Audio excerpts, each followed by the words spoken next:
Di sebuah kota di Pulau Jawa, terdapat sebuah toko kain yang dimiliki oleh pemuda keturunan Tionghoa yang bernama Ang Li. Dijual, mari beli, murah meriah, kain katun ada, kain sutra ada, semua ada. Beberapa pembeli yang mendengar seruannya, kemudian mulai berdatangan ke lapaknya beramai-ramai. Satu kain batik iki piro ko? 50 perak saja loh. Ih, kemahalan. Nggak bisa murah lagi opo? Ini tuh udah paling murah. Toko-toko lain jualnya lebih mahalan tuh. Lihat nih kualitas kain OE. Beda, bukan kaleng-kaleng mah. Ya wes, nih, suan ko. Kok aku beli kain iki aja sih, Ji? Oke ini kainnya. Jangan lupa mampir lagi ya. Kalau ini kain Ryan piro? Itu kain, gua jual 30 perak mah. Mau kain Bali iki satu kok. Boleh? Piro iki harganya? 15 perak saja loh. Kok dia dimurahin? Masa kain Ryan lebih mahal daripada kain Bali kok? Kalau nggak mau lihat tempat OE, cari aja tempat yang lain loh. Yowes, ini saya beli. Ojo seperti itu kok. Nanti kalau marah-marah cepet tua. Nggak ada yang mau sama Koko. Iya Ci, kalau gak ada yang mau, sama Cici aja. Ih, ya nggak mau aku. Hehehe, bercanda saja loh. Ya wes, saya mau pamit pulang dulu. Iya, hati-hati Ci. Ih, amit-amit. Sementara itu, di sebuah pelabuhan di semenanjung utara Pulau Jawa, tibalah seorang pemuda Belanda bernama Johannes dan kedua orang pengawalnya. Look at this land. It's so beautiful, isn't it? Yes, sir. Tak lama, seorang wanita beserta dua orang pengikutnya datang menyambut kedatangannya di sana. Ia adalah Nyonya Annelies, sang ibu dari Johannes. Oh, hi, Johannes, my child. Did you came here to visit me? It's rare of you. Did something just happen? My business went bankrupt after the Great Depression. So I want to start a new business here where I can be close to you. Ah, I see. That is so sweet of you. So, what business are we going to do? I'm intended to sell a good fabrics since it's the most well-known and profitable products in the world besides spice and jars. Ah, good choice, my child. Nyonya N dan putranya berjalan di sepanjang pelabuhan sembari bercakap-cakap ramah. Di saat itu, tak sengaja Johannes menabrak seorang gadis pribumi. Gadis itu tidak lain dan tidak bukan adalah Siti.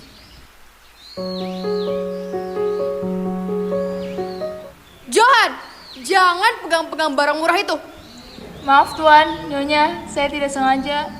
But, Mom, Diam dan turuti saja apa kata-kata Mami. Dan kau gadis pribumi, bantulah dirimu sendiri. Jangan manja deh. Siti memungut barang-barangnya sendiri dan berjalan pergi dengan sedih. Johannes merasa sangat kasihan, tapi ia tidak bisa berbuat banyak untuk gadis malang itu. Tanpa sengaja, Siti berpapasan dengan Ang Li. Siti cantik, kenapa nangis? Lagi ada masalah? Coba cerita, mungkin OE bisa bantu. Enggak kok. Saya sudah menyinggung Nyonya N dan putranya. Pribumi seperti saya memang seharusnya lebih menundukkan kepala pada orang Belanda itu. Lo orang dihina? Wah, parah. Meski mereka punya kuasa, mereka tidak seharusnya sampai seperti itu loh. Ya wes kok, itu hanya masalah kecil saja. Kita bisa apa? Tapi terima kasih kok sudah menghibur saya. Saya pamit dulu ya. Iya. Keesokan harinya, Nyonya N dan Johannes beserta pengawal-pengawalnya pergi ke lapak yang sudah disediakan untuk Johannes menjual kain. Sesampainya di sana, Johannes merasa sangat bahagia dan tersanjung akan bantuan ibunya. Ia tidak sabar untuk memulai berjualan kain. terima kasih banyak, Mom. Sama-sama, Johannes. Ya sudah, kalau begitu Mami pergi dulu. Semangat, darling. Iya, Mami. Saat Johannes sedang melihat kain-kain jualan miliknya, ia melihat lapak di sebelahnya sangat ramai akan pembeli. Johannes pun akhirnya memutuskan untuk mendekati lapak tersebut, untuk melihat dan mencermati dari jauh apa yang membuat lapak itu sangat ramai. Saat ia sedang memperhatikan dengan teliti, tidak sengaja ia melihat Siti. Wanita yang kemarin ia tabrak itu sedang membeli kain di lapak milik Angli. Cantik sekali gadis Jawa itu. Sudahlah, ngapain mikirin wanita itu? Setelah Johannes pergi ke lapaknya, Angli mulai menggoda Siti yang sedang melihat kainnya pada saat pembeli lain sudah pergi. Lo orang pasti kesini karena kangen sama Oe ya? Ih, GR. Orang mau beli kain. Kalau gitu beli di toko sebelah aja lah. Janganlah, sini aja sama Oe belinya. Nanti Oe kasih diskon. Modus. Hehe, tahu aja. Iki berapa jadinya? Katanya diskon. Gratis juga boleh lah, buat lo orang yang cantik sekali loh. Ini tidak jadi kainnya. Tak jadi. Setelah Siti pergi, Johannes langsung berdiri menjauh dan menelpon ibunya untuk menceritakan bahwa dia mempunyai saingan berat yang sama-sama menjual kain yang berada tepat di sebelah lapaknya. Hello mom, I want to inform something to you. Is there something wrong, my dear son? Di sebelah ada lapak yang menjual kain juga, Mam. Dari tadi tidak ada yang membeli kain di lapakku. Ini mengesalkan. Pemilik tokonya juga genit. Pokoknya kamu tenang saja dan ikuti kata-kata Mami. Semua akan beres dengan cepat. I hope you're not intended to do anything dangerous, Mom. I just want to talk. Ya, meskipun aku berharap lapakku bisa lebih ramai daripada lapak sebelah. Kau tidak berhak mengaturku, Johan. Duduk manis dan lihat saja hasilnya. Tunggu, Mom. Mami ingin berbuat apa? Halo, Mom? Mom? Di sisi lain, di sebuah sudut pasar yang gelap dan sunyi, sekelompok preman tengah berkumpul ketika sesosok wanita mendatangi mereka. Hei, kesini kalian.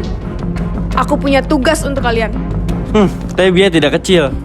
Memangnya kalian tidak tahu dengan siapa kalian berbicara? Hancurkan lapak kain punya Angli, dan ini bayarannya. Kerjakan dengan baik. Siap, Nyonya. Ketika Angli tengah mendagangkan kain-kain miliknya, ia melihat sekelompok orang menyeramkan datang dan mulai menghancurkan lapak beserta barang-barang dagangannya. Preman-preman pasar itu telah datang sesuai perintah Nyonya N. Pergi, semuanya pergi. Tolong, ada apa ini oh? Kenapa? Kenapa lo orang hancurkan lapak Oe?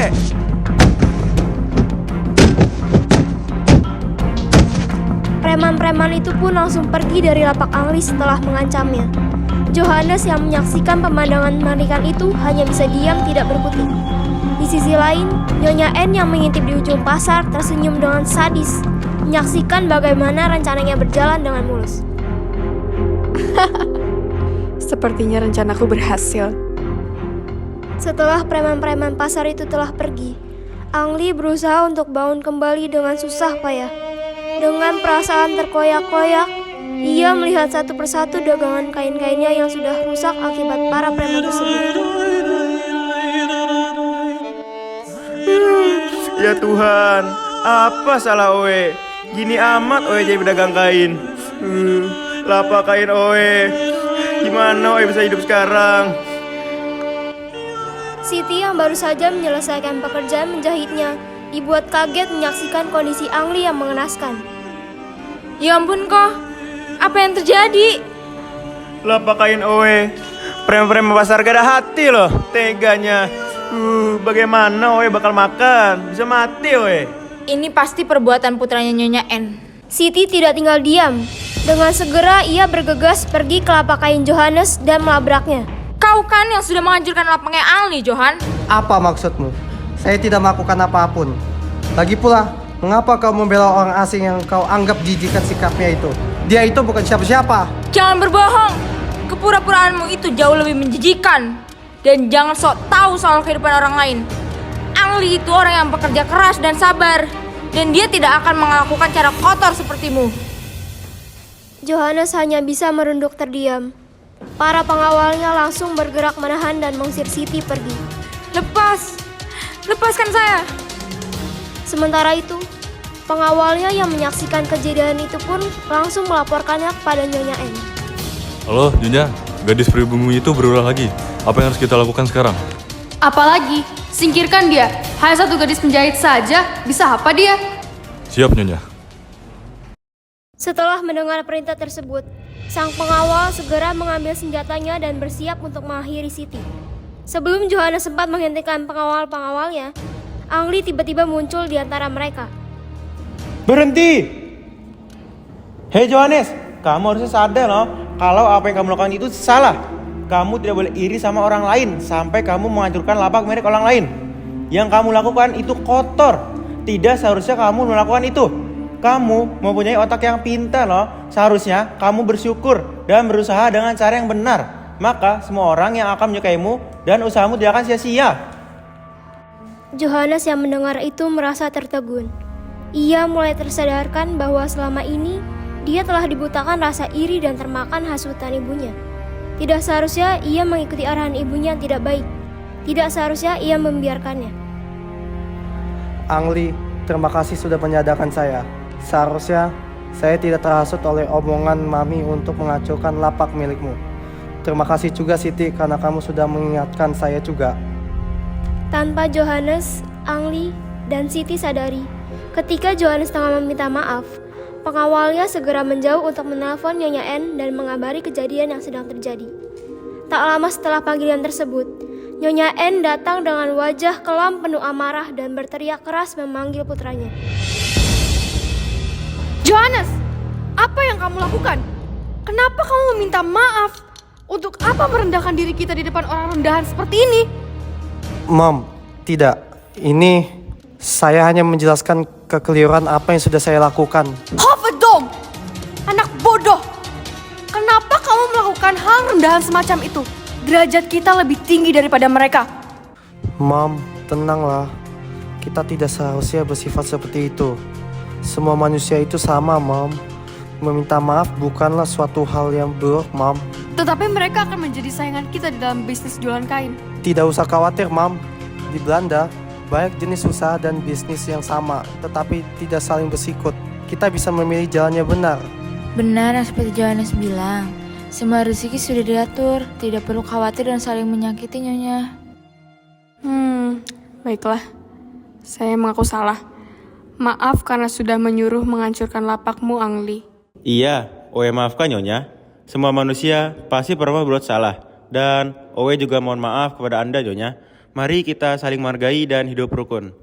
Mendengar perkataan Angli yang sejuk, Siti tersenyum lembut. Ia merasa kagum padanya. Sosoknya yang saat ini dilihatnya sungguh berbeda. Itu membuat jantungnya berdebar. Baiklah. Saya mengaku salah. Maaf karena sudah menyuruh menghancurkan lapakmu, Angli. Terima kasih banyak Nyonya. Tidak apa-apa, Nyonya N. Itu sudah berlalu, sudah saya maafkan. Seharusnya saya sadar lebih cepat. Memang itu agak berlebihan. Apa kalian mau mampir dulu untuk minum teh? Jika Nyonya berkenan, tentu kami mau. Terima kasih ya tadi, sudah menolong saya. Kamu keren sekali. Itu bukan apa-apa. Oh yang harusnya terima kasih. Sudah dibela sama Nyonya cantik. Mana mungkin tidak balas budi. Ih, gombal mulu. Betapa bahagianya hatiku saat ku duduk berdua denganmu, berjalan bersamamu, menarilah denganku. Namun bila hari ini adalah yang terakhir, namun ku tetap bahagia. Selalu ku syukuri, begitulah